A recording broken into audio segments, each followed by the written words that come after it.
ሰላም ጤና ይስጥልን ወደ ጄኤምኤም ቲቪ ተመልካቾቻችን ይህ የጄኤምኤም ቲቪ የመረጃ ሰዓታችን ላይ እንገኛለን ከመረጃዎቹ ጋር ነው ቤተልሔም ግርማ አብሬያችሁ ቆይታ አደርጋለሁ በቅድሚያ ማረስተ ዜና የጄኤምኤም ቴሌቪዥን የምስጋናና የአንድነት ጊዜ ፕሮግራም በሳሮ ማሪያ ሆቴል አካሄደ ዘላቂ ሰላምን ለማምጣት ከመወቃቀስ ይልቅ ኃላፊነትን መወጣት እንዲቀድም የሃይማኖት ተቋማት ጉባኤ አሳሰበ ኢትዮጵያ በፋብሪካ በተቀነባበሩና ጤናማ ባልሆኑ ምግቦች ምክንያት ለሚደርሱ የጤና ጉዳቶች በየአመቱ ከ31 ቢሊዮን ብር በላይ ታወጣለች ተባለ ከውጪ ማልቪዲስ ከፈረንጆቹ 2007 ወዲህ የተወለዱ ሰዎች ሲጋራ ማጨስ እንዳይችሉ የሚያስችል ህግ አወጣች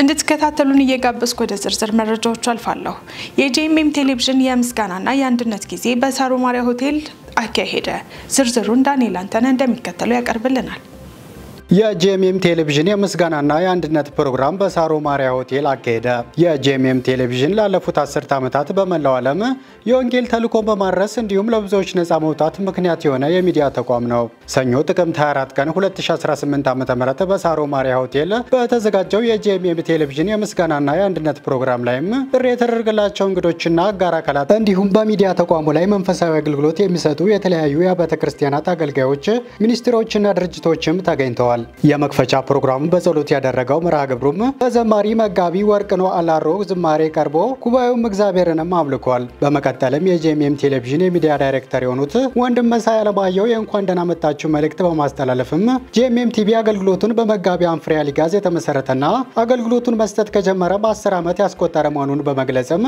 አስተማሪ ዕውቀት ሰጪ ትምህርታዊና አንቂ በመሆን ለእግዚአብሔር ሕዝብ በረከት በመሆን አገልግሎት እየሰጠ መሆኑንም ገልጸዋል አያይዘውም በሌላ ሚዲያ የማይዳሰሱ ሀገራዊ መንፈሳዊ ጉዳዮች ተፈጥሯዊ ሂደቶች መንፈሳዊ ፊልሞች የእንግሊዘኛ አገልግሎት የመጨረሻ ዘመን የጌታ ኢየሱስ ዳግም ምጽአት ላይ ትኩረት የሚያደርጉ ፕሮግራሞች እየቀረቡ እንዳለና በዚህም ብዙዎች ጌታን እንደተቀበሉና ከተለያዩ ደዌዎች የተፈወሱ የታነጹ ብዙ ምስክርነቶች የተሰጡ ሲሆን በአንድ አመት ውስጥ ብቻም ከ43.6 ሺህ ወደ 70 ሺህ የዩቲዩብ ተመልካች ማግኘት መቻሉንም አንስተዋል አገልግሎቱ በአገራችን በተለያዩ ክልሎች ያሉትን መንፈሳዊ እንቅስቃሴዎች በስፍራው በመገኘት የሚዲያ ሽፋን የሰጠ ሲሆን በተለይም በሰሜኑ ክልል በትግራይ ላይ የነበረውን ሁኔታ በመገንዘብም ተደጋጋሚ መንፈሳዊ አገልግሎት ሽፋን እንደሰጠም በዋቢነትም ጠቅሰዋል በቀጣይም የጄኤምኤም ቲቪ የቀጥታ ስርጭት መጀመር በመድሪቱም በአራቱም ማዕዘናት ቅርንጫፎችን በመክፈት ተደራሽነቱን ማስፋት የተገለጸም ሲሆን ተቋሙ በቀጣይነትም ጠንካራ የሚዲያ ተቋም ለመሆንም እንዲችልም የገንዘብ ማሰባሰቢያ አስፈላጊነትንም ተናግረዋል በመቀጠልም በጄኤምኤም ቲቪ የሚተላለፉ የተለያዩ መንፈሳዊ ፕሮግራሞች ይዘቶችን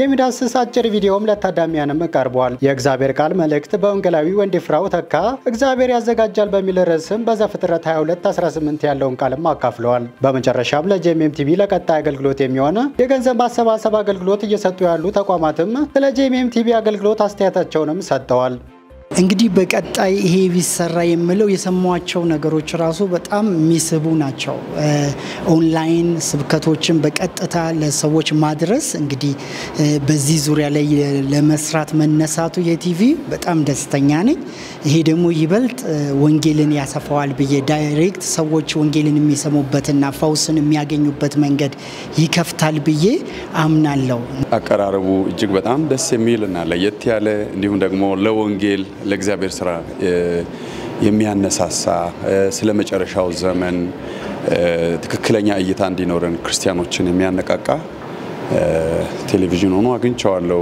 እኔ ራሴ ተጠቅሜያለሁ ይህንን አገልግሎት ቅዱሳን ባሉበት ሁሉ እንዲከታተሉ በዩቲዩብም በቴሌቪዥንም እንዲሁም ደግሞ እግዚአብሔር በልባቸው ባስቀመጠው መንገድ ሁሉ እንዲደግፉ ጥሪ ላደርግ ወዳለሁ የጄኤምኤም ቴሌቪዥን ለሶሳይቲ ወይ ደግሞ አጠቃላይ ለህዝቡ ያለውን ሚና ለመናገር ፈልጋለሁኝ በተለያዩ አይነት ይዘት ባላቸው ፕሮግራሞች አንድ አይነት ሶሳይቲን ብቻ አድሬስ በሚያደርግ መልኩ ሳይሆን ሁሉንም አይነት እድሜ ላይ ያሉ ማህበረሰቦችን አማኞችን አማኝ ያልሆኑትንም ጭምር አድሬስ በሚያደርግ መልኩ የተለያዩ ኮንቴንት ያላቸው ፕሮግራሞች አለ ቴሌቪዥኑ ላይ እሱም ደግሞ ወንጌል በፍጥነት ለዓለም ሁሉ እንዲደርስ ሚናው በጣም ትልቅ ነው በዚሁ አጋጣሚ አብረን ከጄኤምኤም ቴሌቪዥን ጋር ስለምንሰራ ቴሌቪዥኑንም ቴንኪው ማለት ፈልጋለሁኝ አዘጋጆቹንም ቴንኪው ማለት ፈልጋለሁ ጌታ ኢየሱስ ዘመናችሁን ይባርክ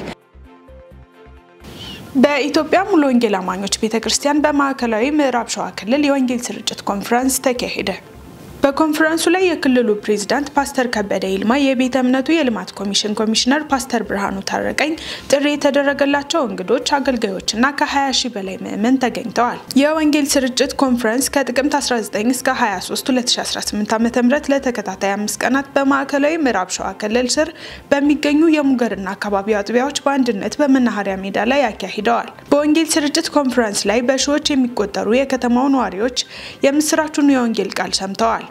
58 ሰዎች ጌታን እንደ ግል አዳኛቸው አድርገው የተቀበሉ ሲሆን ብዙዎች ከአጋንንት ስራትና ከተለያዩ ደዌዎች ተፈውሰዋል። በመጨረሻም በኮንፈረንሱ ላይ ተገኝተው ያገለገሉትን እንግዶች፣ የመንግስት አካላትንና ለዚህ ፕሮግራም መሳካት የሚያስፈልገውን ድጋፍ ያደረጉትን አካላት አዘጋጆቹ ያመሰገኑ ሲሆን ጌታ መልካም ጊዜ እንደሰጣቸው በመግለጽ የኮንፈረንሱ ዓላማ የወንጌል ስርጭትና የጴንጤቆስጤ ልምምድን ማስቀጠል መሆኑን ተናግረዋል። ሰርቭ ናው ሚኒስትሪ ኢትዮጵያ በደብረ ብርሃን ከተማ ትምህርታዊ ስልጠናና የቁሳቁስ ድጋፍ አደረገ። ዝርዝሩን ታምራት ሞቲ እንደሚከተለው ያቀርብልናል። የክርስቶስን ልብ በሰዎች መካከል በመግለጥ ለብዙ አቅመ ደካማና በኑሮ ዝቅተኛ ለሆኑ ወገኖች በሁለንተናዊ አገልግሎት ደራሽ በመሆን ከ4 ዓመታት በላይ እያገለገለ የሚገኝ ሚኒስትሪ ነው። ሰርቭ ናው ሚኒስትሪ ኢትዮጵያ ከፍለው መማር ለማይችሉ በተለይም ሴት ተማሪዎችን የትምህርት መርጃ መሳሪያዎችንና የትምህርት ቤት ክፍያ በመሸፈን እንዲማሩም እያስቻለ ሲሆን ወላጆቻቸው ራሳቸውን ከጥገኝነትና ቤት ከመቀመጥ ወጥተው ስልጠናዎችን እንዲያገኙና መቋቋሚያ ገንዘብ ተደጉሞላቸው የተለያዩ የንግድ እንቅስቃሴዎች ውስጥ እንዲገቡ በማድረግም ማህበራዊና ሀገራዊ ድርሻውን እየተወጣም ይገኛል። ሰርቭ ናው ሚኒስትሪ ኢትዮጵያ በደብረ ብርሃን ከተማ መንፈሳዊና ማህበራዊ ስራዎችን ሲሰራ የቆየ ሲሆን ከ30 በላይ ለሚሆኑ ከ4 ቀናት በላይ በስነ ልቦና ዙሪያ በፍካት የስነ ልቦናና ማማከር አገልግሎት አማካኝነት የግንዛቤ ማስጨበጫ ትምህርታዊ ስልጠና የሰጠ ሲሆን ስልጠናው ከተጠናቀቀ በኋላ ለሰልጣኞች የምስክር ወረቀት ተሰጥቷቸዋል። ጎን ለጎንም ለባለ ትዳሮች በጋብቻና ቤተሰብ አማካሪው በፓስተር ደረጀ ግርማ አማካኝነት ለ2 ቀናት በቤተሰብ ታድሶ ግልጸኝነት ላይና መሰል ጉዳዮች ዙሪያ ትምህርታዊ ስልጠናዎችም ተሰጥተዋል። የሰርቭ ናው ሚኒስትሪ ኢትዮጵያ መስራችና ዋና ዳይሬክተር የሆነው ፓስተር ገመቹ ጉተታ ቡልቻ በደብረ ብርሃን መንፈሳዊና ማህበራዊ ስራዎችን መስራታቸውን በማስታወስ የተከናወኑ ስራዎችን እንዲህ ይገልጻል። ሰላም ጤና ይስጥልኝ። ገመቹ ነኝ ከሰርቭ ናው ሚኒስትሪ ኢትዮጵያ። ዛሬ በደብረ ብርሃን ከተማ የተለያዩ መንፈሳዊና ማህበራዊ ስራዎችን ሰርተናል። ለ4 ተከታታይ ቀናት ከፍካት የስነ ልቦና ማማከር አገልግሎት ጋራ ወደ 30 የሚጠጉ ወጣቶችን በአካባቢው ማህበረሰብ ለቤተክርስቲያንና ለተፈናቃይ ወገኖቻችን የተለያዩ ድጋፎችን ስነ ልቦናዊ ድጋፎችን የሚሰጡበትን ስልጠና ሰጥተናል። በተመሳሳይ መልኩ በኢትዮጵያ መሰረተ ክርስቶስ ቤተክርስቲያን ለ2 ቀናት ከመጋቢ ደረጀ ጋራ የጋብቻ አማካሪዎች ስልጠናንም አድርገናል። ከዚህም ጎን በጎን ደግሞ በሁለተኛ ደረጃ ትምህርት ቤታቸው ትምህርታቸውን እየተከታተሉ የቁሳቁስ አቅርቦት የሚያጋጥማቸው ሴት ተማሪዎችን ከትምህርታቸው እንዳይፈናቀሉ 20 ተማሪዎችን የግል ንጽህና መጠበቂያ ቁሳቁሶችንና ወራዊ ገንዘባቸውን የሰጠንበት ደግሞም ለ1500 በተለያዩ ካምፖች ለሚኖሩ ህፃናት 1500 ሹራቦችን አሰርተን እግዚአብሔር በብዙ ምድርቱን የሚጎበኝበትን መልካም ፍሬዎችን እየሰራን እንገኛለን። የደብረ ብርሃንና አካባቢው የሰርቭ ናው ሚኒስትሪ ኢትዮጵያ አስተባባሪ የሆነችው እህት ሄርሜላ ሹመት እንደተናገረችው በርካታ ወጣቶች በህይወትና በክህሎት የሚታይ ለውጥ እንዲያመጡ ሰርቭ ናው ሚኒስትሪ ኢትዮጵያ ትልቅ ስራ እየሰራ ይገኛል። ከቤተሰብ አልፈው ለቤተክርስቲያንና ለሀገር ጠቃሚ የሆነ ትውልድ እየፈጠርንም እንገኛለን ያለች ሲሆን ትምህርታዊ ስልጠናዎችን ያገኙት ወጣቶችና አሰልጣኞችም አዲስ እይታ ያገኙበት ለሌሎች የመኖርን ህይወት የተካፈሉበት ቆይታ መሆኑን ገልጸዋል። በተለይም ፍቺ በበዛበትና ቤተሰብ እየፈረሰ በሚገኝበት በዚህ ዘመን ይህን መሰል ለውጥ አምጪ ትምህርት በደብረ ብርሃን የሚገኙ ጥንዶች እንዲያገኙ ሰርቭ ናው ሚኒስትሪ ኢትዮጵያ በማድረጉ ሊመሰገን ይገባዋል። ቤተሰብ ከዳነ ሀገር ዳነ ማለት ነው ሲል የጋብቻና ቤተሰብ አማካሪው ፓስተር ደረጀ ግርማ ተናግረዋል። ከዚህም ባሻገር ለሁለተኛ ደረጃ ሴት ተማሪዎች የትምህርት ቁሳቁስ የንጽህና መጠበቂያና የገንዘብ ድጋፍ የተደረገላቸው ሲሆን በባቄሎና ወይንሸት መጠለያ ለሚገኙ ለተፈናቃይ ወገኖች በተለይም ለ1500 ህፃናት ሹራብ በማሰራት ማልበስም ችሏል። በቀጣይም ሰፋፊ ፕሮጀክቶችን ነድፎ ለቤተሰብ ለቤተ ክርስቲያንና ለሀገር እረፍት የሚሆኑ ስራዎችን በመስራትና ወንጌልን በማሰማት ጌታ ደስ የሚሰኝባቸውን ስራዎች በመስራት እንደሚቀጥሉና ቅዱሳንም በጸሎት አብረዋቸው እንዲሆኑ ፓስተር ገመቹ ጉተታ ቡልቻ ጥሪውንና መልእክቱን አስተላልፈዋል። ሰርቭናው ሚኒስትሪ ኢትዮጵያ በቀጣይም ሰፋፊ ፕሮጀክቶችን ነድፎ ለቤተሰብ ለቤተ ክርስቲያንና ለሀገር እረፍት የሚሆኑ ስራዎችን በመስራት እንዲሁም ወንጌልን በማስፋት እንደሚቀጥል መጋቢ ገመቹ ጉተታ ቡልቻ የገለጸ ሲሆን ከዚህ የወንጌል አገልግሎት ጎንም ቅዱሳን በጸሎታቸው እንዲሆኑ ጥሪውን አቅርቧል።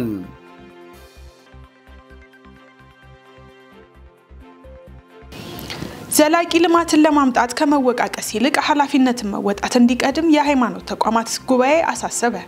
በኢትዮጵያ የተለያዩ አካባቢዎች ያሉ ግጭቶችና ለመግባባቶች እንዲፈቱ ሞትና መፈናቀል እንዲቆም እንዲሁም ዘላቂ ሰላም እንዲሰፍን ከመወቃቀስ ይልቅ ኃላፊነትን መወጣት እንዲቀድም የሃይማኖት ተቋማት ጉባኤ አሳስቧል። መወቃቀስ እውነተኛ ዘላቂ ሰላም አያመጣም ሲሉ ለአሃዱ የተናገሩት የጉባኤው የህዝብ ግንኙነትና የሚዲያ ክፍል ኃላፊ መጋቢ ታገሱ ኃይለ ሚካኤል ሁሉም ማህበረሰብ ክፍል የራሱን የቤተሰቡን የአካባቢውን ብሎም የሀገሩን ሰላም የመጠበቅ ኃላፊነት እንዳለበት ገልጸዋል። ስለሆነም ሁላችንም ሰላምን የመጠበቅ ሰላምን የማስፈንና ሰላምን የማጽናት ኃላፊነታችንን ልንወጣ ይገባል ብለዋል። በማስከተልም ሰላም ከሌሎቹ የምንጠብቀው ሳይሆን ራሳችን የምናመጣው ነው። እያንዳንዱ ማህበረሰብ በአካባቢው የሰላም ዘብ መሆን አለበት ያሉ ሲሆን ሰላም የአንድ ጊዜ ተግባር ሳይሆን በየቀኑ ልንንከባከበው የሚገባ የህይወታችን ክፍል ነው ሲሉ ገልጸዋል። መንግስት ሰላም በማደፍረስ ጥቅም እናገኛለን በሚል የሚንቀሳቀሱ አንዳንድ አካላትን በህግ መቆጣጠር እንዳለበትም መጋቢ ታገሱ አሳስበዋል። በተጨማሪም ሰላማዊ ግንኙነቶችን ለማጠናከር የሚያስችሉ የሰላም ኮንፈረንሶችን በማዘጋጀት ለህዝቡ ግንዛቤ መስጠት ስራ ሊሰራ እንደሚገባ ገልጸዋል። የኢትዮጵያ ሃይማኖት ተቋማት ጉባኤ በሁለት ወራት አንድ ጊዜ ሀገር አቀፍ የሰላም ኮንፈረንስ በማካሄድ ለሰላም መስፈን አስተዋጽኦ በማድረግ ላይም እንደሚገኝም ኃላፊው አብራርተዋል። የዘገበው አሃዱ ሬዲዮ ነው። ኢትዮጵያ በፋብሪካ በተቀነባበሩና ጤናማ ባልሆኑ ምግቦች ምክንያት ለሚደርሱ የጤና ጉዳቶች በየዓመቱ ከ31 ቢሊዮን ብር በላይ ታወጣለች ተባለ። የአዲስ አበባ ዩኒቨርሲቲ የስነ ምግብ ህክምና ባለሙያና የኢትዮጵያ ስነ ምግብ ህክምና ባለሙያዎች ማህበር ተወካይ የሆኑት ዶክተር ዘላለም ከበደ እንደተናገሩት በየሰዓቱ 25 ሰው ተላላፊ ባልሆኑ በሽታዎች ማለትም በስኳር፣ በኩላሊት፣ በጉበትና በልብ እንዲሁም በደም ቧንቧ በሽታዎች ይሞታሉ። በአሁኑ ሰዓት የህመሙ ጫና ከ52 በመቶ በላይ ሆኗል ብለዋል። የኢትዮጵያ የስኳር በሽታ ማህበርና የኢትዮጵያ የኩላሊት ንቅለ ተከላ ማህበር በጋራ በመሆን ከቀናት በፊት ጋዜጣዊ መግለጫ ሰጥተዋል። የኢትዮጵያ የኩላሊት ንቅለ ተከላ ማህበር ሰብሳቢ አቶ ቢኒያም አበራ በአሁኑ ሰዓት ከወጣቶች በዘለለ እድሜያቸው 12 እና 13 የሆኑ ህጻናት በስኳር በሽታ ኩላሊታቸው እንዳይሰራ የሆነ ነው ብለዋል። ለኩላሊት በሽታዎች ዋነኛ ምክንያቱ የስኳርና የጨው ይዘት ያላቸው የታሸጉ ምግቦች ናቸው ሲሉም ገልጸዋል። በማህበራችን ውስጥ አብዛኛው ኩላሊታቸው የተጎዱ ሰዎች ለኩላሊታቸው መጎዳት ዋነኛ ምክንያት የሆነው የደም ግፊትና የስኳር በሽታዎች ናቸው በማለት ተናግረው እነዚህ በሽታዎች ደግሞ ሙሉ በሙሉ በሚባል ደረጃ ከአመጋገብ ስርዓት ጋር የተገናኙ መሆናቸውና ምክንያቱም ደግሞ በአብዛኛው የስኳርና የጨው ይዘት ያላቸው የታሸጉ ምግቦች ናቸው ብለዋል። በተለይ ደግሞ በፋብሪካ የሚቀነባበሩ ምግቦች በውስጣቸው በምግብ መቀነባበር ስርዓት ውስጥ የተጠራቀመ የስብ ክምችት መኖሩንና ይህ የሚጨምር ስኳር ሰዎች በሚመገቡበት ጊዜ በከፍተኛ ፍጥነት ወደ ሰውነት ውስጥ በመግባት በሰውነት ውስጥ ያለውን የስኳር መጠን ያዛባዋል። በዚህም የስኳር በሽታ እንዲከሰት ያደርጋል ብለዋል። እነዚህ ነገሮች በተናጠልም ሆነ በድምር በርካታ ቁጥር ያላቸውን ዜጎች እያጠቁ ያሉ ንጥረ ነገሮች ወደ ዜጎች በሚመጡበት ጊዜ ቁጥጥር ሊደረግባቸው ይገባል ብለዋል። በታሸጉ ምግቦች ሽፋን ላይ በውስጣቸው የያዙት ንጥረ ነገር በአይነትና በመጠን ሊገለጽ እንዲሁም ሰዎች እነዚህን ሲመገቡ ሊደርስባቸው የሚችሉ ጉዳቶች በመሸፈኛቸው ላይ በጉልህ መቀመጥ አለባቸው በማለት ተናግረዋል። ተላላፊ ላልሆኑ በሽታዎች የሚያጋልጡ የታሸጉ ምግቦችን ለመቆጣጠር የሚያስችል አዋጅ የተዘጋጀ ሲሆን በታሸጉ ምግቦች ላይ በቂ ቁጥጥርና ጥበቃ ሊደረግ የሚገባ በመሆኑ እነዚህ ምግቦች በማህበረሰባችን ላይ ያደረሱት ያለው ጉዳትና ቀውስ ለመቀነስ ማህበራችን ይህ አዋጅ ቶሎ ተፈጻሚ እንዲሆን ይሰራል ብለዋል። ማህበረሰቡ በአዋጁ መሰረት ክልከላ የሚደረግባቸው የስብ የስኳርና የጨው መጠናቸውን ያልተጻፉ የታሸጉ ምግቦችን ሲያዩ ለሚመለከተው አካል ማሳወቅ አለባቸው። አዋጁ ቶሎ ወደ ተግባር ገብቶ ክፍተቶቹ እየታዩ ማስተካከያ ሊደረግበት ይገባል ሲሉ ገልጸዋል። የዘገበው ቲክቫህ ኢትዮጵያ ነው። ውድ ተመልካቾቻችን አሁን መረጃዎቻችን ወደ እናንተ መድረሱ እንደቀጠለ ነው። አሁን ደግሞ ከውጭ ወዳገኘናቸው መረጃዎች እናልፋለን። በኡጋንዳና ኬንያ በደረሱ የመሬት መንሸራተቶች የሞቱ ሰዎች ቁጥር እየጨመረ ነው ተባለ። ባለፈው ሳምንት በኬንያና በኡጋንዳ ተራራማ የድንበር አካባቢዎች በተደጋጋሚ በደረሱ የመሬት መንሸራተቶች ከ40 በላይ ሰዎች መሞታቸው ተገለጸ። በኬንያ ድንበር የሚኖረው ፍሌክሲ ኬምቦይ አያቴን፣ አራስ አክስቴን፣ አጎቴን፣ ሁለት እህቶቼን፣ የቤተሰባችን ጓደኛን እንዲሁም የአጎቴን ልጅ አጣሁ። በካፕቱል መንደር አብረው ነበር የነበሩት ሲል ለቢቢሲ ተናግሯል። የ30 ዓመቱ ፍሌክሲ የደረሰበትን መከራና የተሰማውን ሀዘን ለመግለጽ ቃላቶችን በወጉ ለማስቀመጥ ሲቸገር ታይቷል። በሁለቱም ሀገራት ድንበሮች አካባቢ አሁንም ድረስ የጠፉና ያልተገኙ ሰዎች ያሉ ሲሆን የህይወት አድን ሰራተኞች ፍለጋቸውን መቀጠላቸው ተገልጿል። በአካባቢው አሁንም ሌላ የመሬት መንሸራተት አደጋ ይደርሳል በሚል ማስጠንቀቂያዎች ተሰጥተዋል። በተለያዩ የሀገሪቱ አካባቢዎች ከባድ ዝናብ ሲዘንብ በተለይ ደግሞ በኬሪዮ ቫሊ ክልል የመሬት መንሸራተት አደጋ ይጨምራል ሲሉ የኬንያ የሀገር ውስጥ ሚኒስተር ኪፕቹምባ ሙርኮሜን ተናግረዋል። በአካባቢው የሚኖሩ ሰዎች ማንኛውንም የመሬት ሁኔታ በጥንቃቄ እንዲመለከቱና የአካባቢው ባለስልጣናት ለአደጋ የተጋለጡትን ሰዎች ወደ ተሻለ ስፍራ እንዲያዘዋውሩ ተናግረዋል። በግሬት ሪፍት ቫሊ አካባቢ በደረሰ የመሬት መንሸራተት ከሞቱት መካከል 14 ተማሪዎች እንደሚገኙበት የሀገሪቱ የትምህርት ሚኒስተር ይፋ አድርጓል። በምስራቅ ኡጋንዳ በመሬት መንሸራተት አደጋው የተረፉ ሰዎች የደረሰውን ሰቅጣጭ አደጋ ለቢቢሲ ተናግረዋል። በሱዳን ያለው ጦርነት መባባስ በደቡብ ሱዳን ላይ ተጽዕኖ እያሳደረ ነው ተባለ። የሱዳን የፈጥኖ ደራሽ ኃይል ባለፈው ሳምንት የኤልፋሽር ከተማን ከያዘ በኋላ በከተማዋ በሚገኝ ሆስፒታል 460 ሰዎችን በአሰቃቂ ሁኔታ መግደሉ ሲዘገብ ጦርነቱን የሸሹ በርካቶችም ወደ ደቡብ ሱዳን እየተሰደዱ መሆኑን ክርስቲያን ኤድ አስታውቋል። ክርስቲያን ኤድ ጦርነቱን ሸሽተው ከሚመጡ የሱዳን ዜጎች በተጨማሪ ከዓመታት በፊት የደቡብ ሱዳንን ጦርነት ሸሽተው ወደ ሱዳን የተሰደዱ ዜጎችም ከተሰደዱባት ሱዳን ወደ ሀገራቸው እየተመለሱ ነው ብሏል። ጦርነቱ በሱዳን ከተጀመረ በኋላ ወደ ደቡብ ሱዳን ከ1 ሚሊዮን በላይ ስደተኞችና ተመላሾች መግባታቸውን ተገልጿል። እንደ ተመድ መረጃ ከሆነ በሱዳን በ2023 ጦርነቱ ከተጀመረ ወዲህ ከ8.6 ሚሊዮን በላይ ሰዎች የውስጥ ተፈናቃይ ሲሆኑ 3 ሚሊዮን ዜጎች ኢትዮጵያን ጨምሮ ወደ ጎረቤት ሀገራት ተሰደዋል። ክርስቲያን ኤድ ከሰሞኑ የፈጥኖ ደራሽ ኃይሉ ኤልፋሽርን ከያዘ በኋላ በርካታ ስደተኞችን እያስተናገደ መሆኑን ገልጾ 4000 ሰዎችን ብቻ መያዝ የሚችለው መሰረተ ልማቱ ከ12000 በላይ ሰዎችን ማስተናገድ ጀምሯል ብሏል። ይህም ለራሷ በቅርቃር ውስጥ ባለችው ደቡብ ሱዳን ላይ ጫና ማሳደሩን ተገልጿል። ዘገባው የክርስቲያን ዴይሊ ነው። በመጨረሻም ማልዲቪስ ከፈረንጆቹ 2007 ወዲህ የተወለዱ ሰዎች ሲጋራ ማጨስ እንዳይችሉ የሚያስችል ህግ አወጣች። በቅንጦት ቱሪዝም የምትታወቀውና የግማሽ ሚሊዮን ሰዎች መኖሪያ የሆነችው በህንድ ውቅያኖስ ላይ የምትገኘው ደሴት እድሜን በዓመተ ምህረት ገደብ ገድባ ሰዎችን ሲጋራ ከማጨስ ያገደች የምድራችን የመጀመሪያዋ ሀገርም ሆናለች። ማልዲቪስ ህጉ ወደ ስራ መግባቱን ስትገልጽ ሲጋራ የማይጠቀም ትውልድንም ለመፍጠር ይጠቅመኛል ብላለች። በአዲሱ ህግ ከፈረንጆቹ 2007 ወዲህ የተወለደ ሰው ሲጋራ መሸጥ፣ መግዛትና መጠቀም እንደማይችል ሲደነገግ ሻጮች ሲጋራ ከመሸጣቸው በፊት እድሜያቸውን ማረጋገጥ አለባቸው።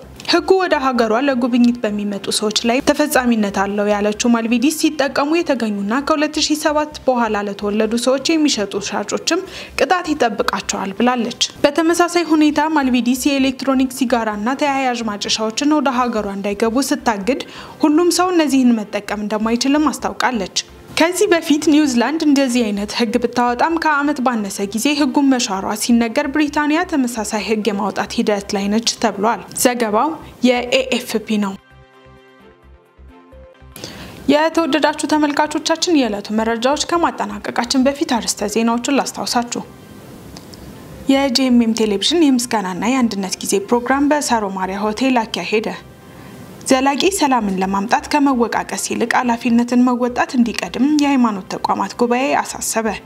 ኢትዮጵያ በፋብሪካ በተቀነባበሩና ጤናማ ባልሆኑ ምግቦች ምክንያት ለሚደርሱ የጤና ጉዳቶች በየዓመቱ ከ31 ቢሊዮን ብር በላይ ታወጣለች ተባለ።